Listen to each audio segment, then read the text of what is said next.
Hi, all of you. You are welcome on this channel. So if you're new on this channel, do subscribe and like this channel also. क्या देखेंगे आपके इस rapid fire 3 minute के important section के अंदर, तो हम bank की कंपैरिजन एनबीएफसी के साथ करेंगे और वही इंपॉर्टेंट फैक्ट देखेंगे जो आपके मेंस के एग्जाम्स के नजरिए से बहुत इंपॉर्टेंट है। शुरुआत करते हैं आपकी कंपैरिजन की पहली comparison, that is bank. Bank हम उस ऑर्गेनाइजेशन को कहते हैं जिसका establishment BRA banking regulation act 1949 के अधीन हुआ हो, और एनबीएफसी जिसका full form non banking finance company होता है, उसका रजिस्ट्रेशन, उसकी एस्टैब्लिशमेंट कंपनीज एक्ट 1956 जिसका नया या अमेंडमेंट स्वरूप 2013 का है, उसके अधीन हो।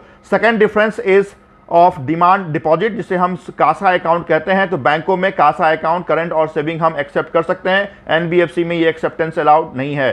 पे ऑर्डर, जहां तक डीडी की बातें हैं, बैंकों में पे ऑर्डर आप यूज कर सकते हैं, आप ले सकते हैं, एनबीएफसी में पे ऑर्डर आपको नहीं मिलेगा। कैटेगरी की जहां तक बात है, तो बैंक चाहे तो पब्लिक होगा या प्राइवेट होगा, या आपके स्मॉल पेमेंट आपको देखने को मिलेंगे। एनबीएफसी हमेशा से सरकारी नहीं हो सकता है, वो हमेशा से एक प्राइवेट एंटिटी रहेगी। टाइम डिपॉजिट, जहां तक एफडी की बात है, तो in bank FD can be done for minimum 7 days and maximum for 10 years, whereas in NBFCs this FD can be of minimum 1 year and maximum 5 years. Is most important difference between bank and NBFC. बैंकों में ATM card आपको मिलेंगे जिसे हम brown label कहते हैं, और NBFC में ये जो एटीएम कार्ड है उस जिस नाम से हम जानते हैं उसे हम व्हाइट लेबल कहते हैं। एफडीआई की परसेंटेज की जहां तक बात है, बैंकों में ये परसेंटेज 74% है फॉर प्राइवेट बैंक।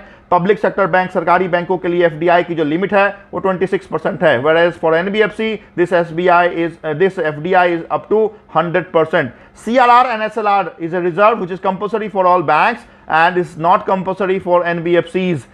उसके बाद हमने आपको बताया कि मिनिमम पेडअप, अगर एक बैंक खोलना है, अगर हम प्राइवेट सेक्टर बैंक की बात करें, तो minimum paid up capital required is 500 CR, whereas for opening one NBFC minimum paid up capital required is only 2 CR।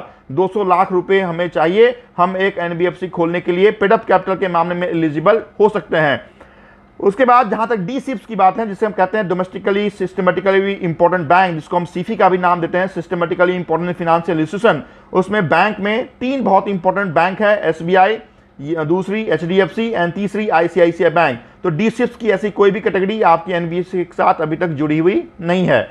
और आखिरी का जो डिफरेंस है वो ये है कि बैंकों को एक इंश्योरेंस कंपनी का सहारा रहता है, जिसे हम कहते हैं DICGC, that is deposit insurance credit guarantee corporation of India, whereas this DIC do not cover the insurance, do not cover NBFCs. हाँ, अभी एक नया स्वरूप आया है कि अगर एनबीएफसी बहुत बड़ी है, 100+ CR की है, तो वहां पे दे सकते हैं, अदरवाइज एनबीएफसी को DICC कवरेज नहीं देती है। Thank you so much for watching this video.